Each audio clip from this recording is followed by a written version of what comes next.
Hey yo, what up guys? It's your lad DJ Wacky, and yeah, it's a bit different on my channel. Usually I do a lot of FIFA content, but you know what? We're in lockdown. I'm really getting back into playing some Halo Wars 2. I would just want to say Halo is probably one of my favorite game series of all time, and in terms of real-time strategy, I love Halo Wars 2. It's quite simple. It's definitely a good Xbox exclusive game as well, and if you are into real-time strategy, I would recommend purchasing it. One of the OG characters you can use over here, of course, he is a DLC content, is Sgt Johnson. And what I'm going to show over here is a bit of a strategy guide on using his Mantis ability. Of course, it's quite unique to him. No other characters can use the Mantises or the Colossals, which you can purchase from the vehicle depot. And I think with the strategy that I've come up with, it's quite a bit more ruthless. I've not seen something like this on YouTube myself. So personally, let me know what you guys think in the comment section, because I'm going to get a bit of a fully upgraded Mantis combination for you guys in 8 minutes, which is quite impressive if you're thinking about it, where Mantises are just going to pretty much come in and destroy instantly. So straight away, what you want to do is get a supply pad, a generator, obviously getting that built in. The two first main powers that I do purchase of the leader abilities is digging in and bunker. We are going to utilize the marines in shortly over here, but of course the first thing I'm going to have to do is capture as much resources as possible. So when the first supply pad does get upgraded, obviously being on sharp and on point, upgrade it as soon as you can do, and use the 200 pounds that you do have to upgrade that, and reserve the next ones, because we're going to use that to upgrade the generators. So as you can see, I've gone supply pad, generator, 2 more supply pads, getting marines out over there just so I can capture things as soon as possible. I like to split up my squadron a bit, just so obviously it covers that distance and edge, and especially a big map like this, you're gonna need to be quick on the foot as well. So you do kind of rely on having some decent teammates to help capture the points out there, to capture the power nodes that obviously are scattered about on the map, because you are going to pretty much rely on getting your own resources pumped up. It's going to be quite important for you to get this full army of Mantises out within 8 minutes and be upgraded as well. So here we go, 500 resources, generators coming up. As you can see, the marines are going in over there. They're taking their sweet time, but we'll get them resources. We're going to obviously utilize that bit. And then there's this mini base over here. So when you do see a mini base, what you're going to need to do on this is actually just buy a supply pad on it. So it's not going to really cost you much as well. Get your supply pad on over there, and you don't need to really upgrade any of the supply pad at all. We just need as much coins as possible to kind of pump out some marines in the beginning, just so he can do a bit more work with the marines. Now that could either go and help out capturing points, depending on what's going on in the game, or you can do a bit of an offense with the bunker drop, because again, that bunker drop does come into quite neutral effect, just to kind of push your opponents back a bit. So here we go, supply pad over there, and now we're just going to wait to upgrade the generator over here, save the next 1000 power to obviously upgrade the main base. That is going to be the next strategy over here, but for now, like I mentioned, pumping out as much marines as possible from your base until you do get 1000 powers. So you can see I'm working quite quick over here. Within the first 2 minutes, there is a lot to do, but again, it is quite one of them games where you do have to be quite fast thinking. And I think Sgt Johnson, his ability, you are really limited to one strategy, I would say. You're going to have to utilize that bunker drop and marine combination early as possible, rather than using it as a later on game effect. And the second thing is obviously the Mantises. At the end of the day, that is his leader ability. There's not really much, if you look at his strike options on his leader powers, it's pretty much centered around getting these Mantises out and powering them up with the mech overdrive. But one thing that I am going to quickly shout out is something that I've not seen much people do, is actually utilizing that Pelican dropship, and I think that is quite important because of how slow the Mantises are. You want to get to A to B quite quickly, and with Mantises coming in quite fast against my opposition opponents, it's gonna catch them off guard. So as you can see over here, utilizing the teleport, going to the enemy across the map, and just kind of push my opponents back a bit to obviously be a bit more wary. You don't want to have a rush really on this, because like I said, you are going to take 8 minutes to get a full army out, and sometimes you do get people that are just going to absolutely abuse Covenant leaders to come in as quick as possible. What I do try to do is deterrent them by going a bit on the offense myself. So you can see a huge army of Marines over there.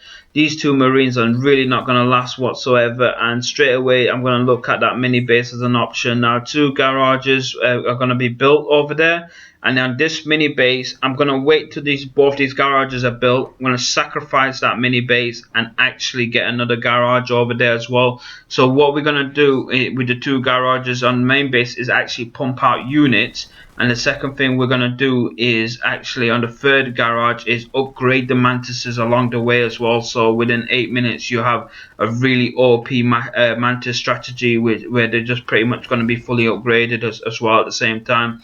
So yeah, my opposition really don't have a chance over there. That mini base is going to go. Keeping an eye on that as well. It's important to probably lock your base at this point, just so your Mantises are set and secure. You're not really using all units to obviously get them off guard. You want to keep them as close to your chest as possible. Recycling that supply pad that I mentioned, and we're going to get the garages out over here just to pump out the Mantises. One thing I do like about the Mantises as well, they do come out quite quickly. They're slightly longer than the Warthogs, but in return you get a lot more firepower. Our Marines are doing really well over here. That mini base is going to go, and that's kind of going to slow down my opponent slightly as well. So you got slight advantage.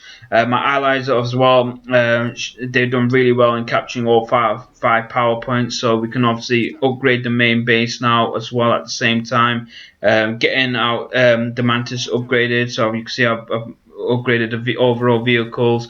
Pelican transport's just been bought as well. All this is happening within the first 5 minutes of the game, guys. Literally, you are going to be working this quickly on there, but guaranteed, like I said, 8 minutes in, you're going to see a full army of Mantises, and they're just going to wreak havoc. And with that Pelican transport, you're going to see the advantage that you can have over here, just absolutely coming out as fast as possible.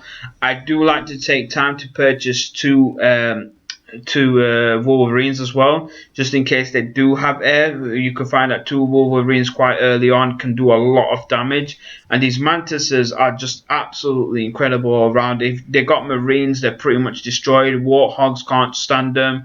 You'll find that your opponents won't have as much tanks as well at this point of time, so they can pretty much walk over that. One of the leader abilities that you do want to purchase after your Pelican drop ship is actually getting the Mech Overdrive, because that's going to increase the Mantis's attack, and you want to use that anytime your opponent does have actually some units to back up and defend themselves. Hit that Mech Overdrive, and it's just going to push them back a bit more. So yeah, this time we're just going to lock the base, keep them all within one guard, and like I said, the Pelican's dropship is going to come into effect. On a big map like this, I'll be honest, you're not going to get as far as you want to. With the Pelican dropship being upgraded, you can actually drop your units pretty much anywhere. You just cover it over there. You don't have to worry about the size of your army. They can pretty much get transported through all that one dropship. It's just that the first original Pelican dropship that you do have, in a map like this, you probably can get halfway through with your units but not cover the full range. It is a big map, but at the same time, at least you got the ground areas to cover up the teleports as well, so that's something that you can utilize. You can see now I've just pretty much upgraded and all the Mantises over there. They've used their final purchase to obviously get that minigun cannon on them, which is just going to be a lot more OP as well. So over here, my opponents are still obviously concentrating on getting back their mini base, which is great, because now they're not going to really see this coming. I'm just going to obviously wait to get all the units as well. So hit that Pelican dropship. You can see 8 minutes in, we've got a full army ready to go, and it's just any, mini, miny, more. You choose a place, and it's just going to be your perfect choice of wherever you drop it in. Like I mentioned, it's a bit of a large map, so I'm going to have to go over here, just get my Mantises to come across to the side base and go on the offense over there. It's just going to capture them off guard. Any mini bases that they do have as well, when you're coming in with a Mantis army like this, it's just going to be instantly destroyed. So you are going to get the slight advantage no matter what on this offense. There's no way your opponent can stop you with this. So the Mantises are coming in. Mech Overdrive's been purchased.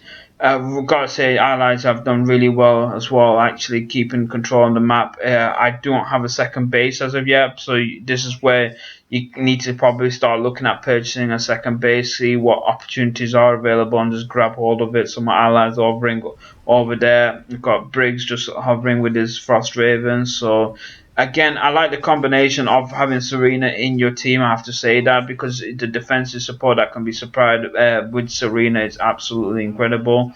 Utilize as much base advantage, of course, as possible. Ideally, I need that side base just so I've got that. And yeah, the Mantises are just pretty much almost fully upgraded, as in the vehicle level 3 is the only thing that I've got to research. Look how fast that mini base went down. That was not even 10 seconds in. That mini base one got absolutely shattered. So my opponent is this time probably alerted with obviously the Mantises being over there.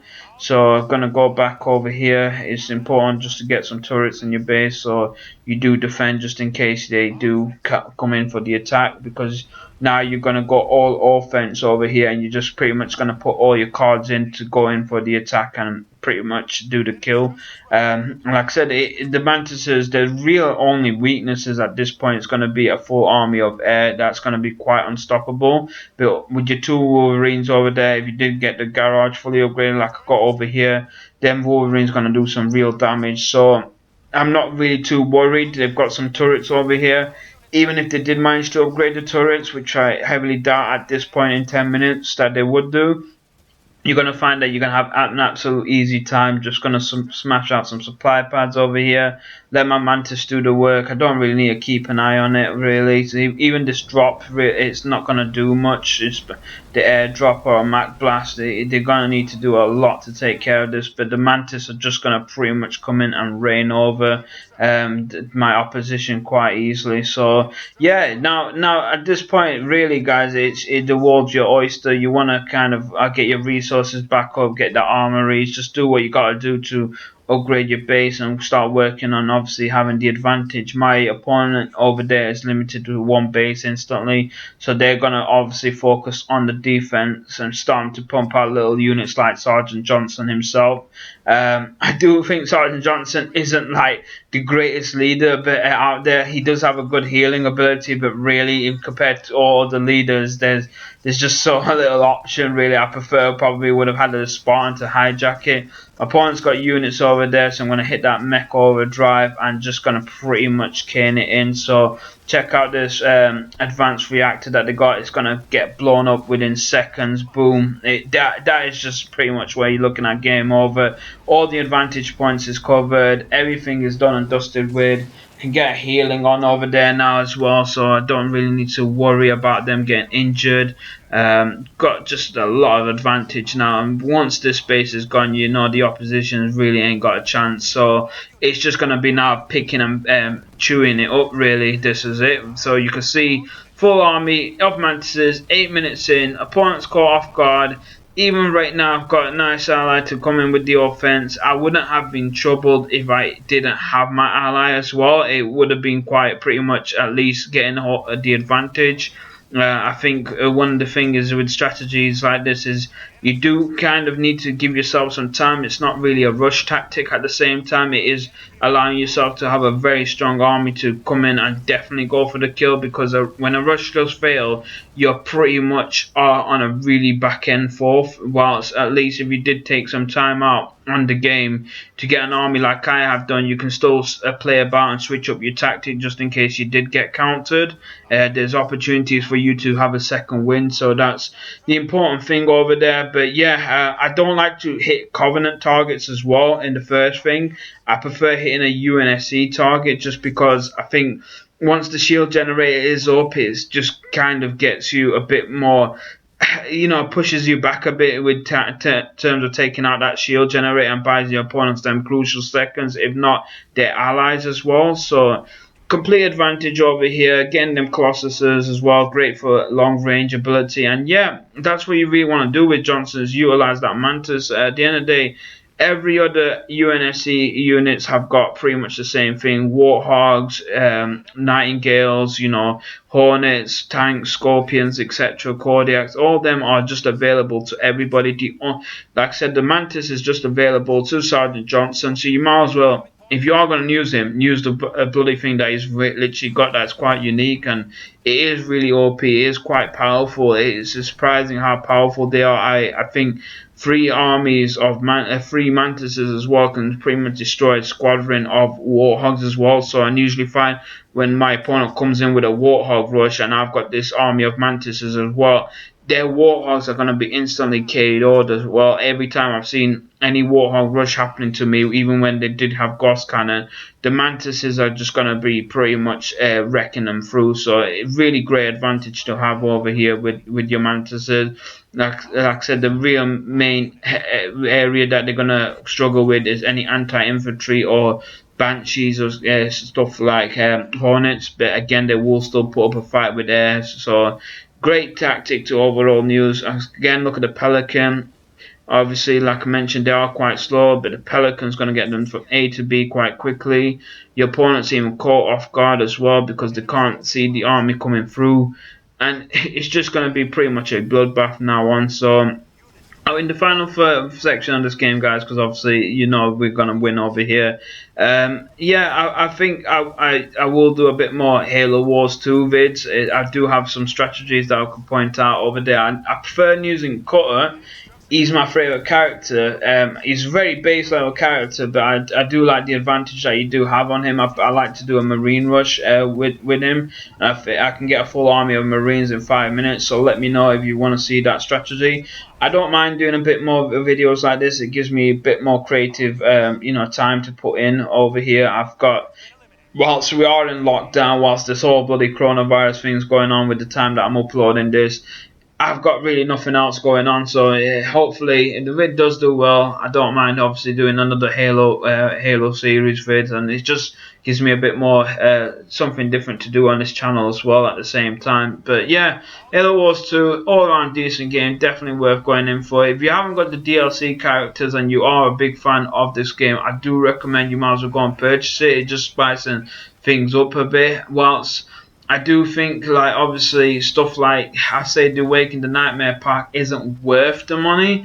At least gives you something to do on Halo Wars 2 as well, especially if you do smash it out quite often. Then it is worth then at that point just to go for it and purchase it. I can't remember how much I paid for the DLC, but for me, I think with the packages that you get, the amount of options you do have to use different characters, it's quite nice. It spices up the game a lot. And if you are like me, a big fan of the Halo Wars 1 series where you only chose about 6 characters, it's good to have a bit of a pick and mix. So yeah, victory over there. Great teamwork by my allies as well.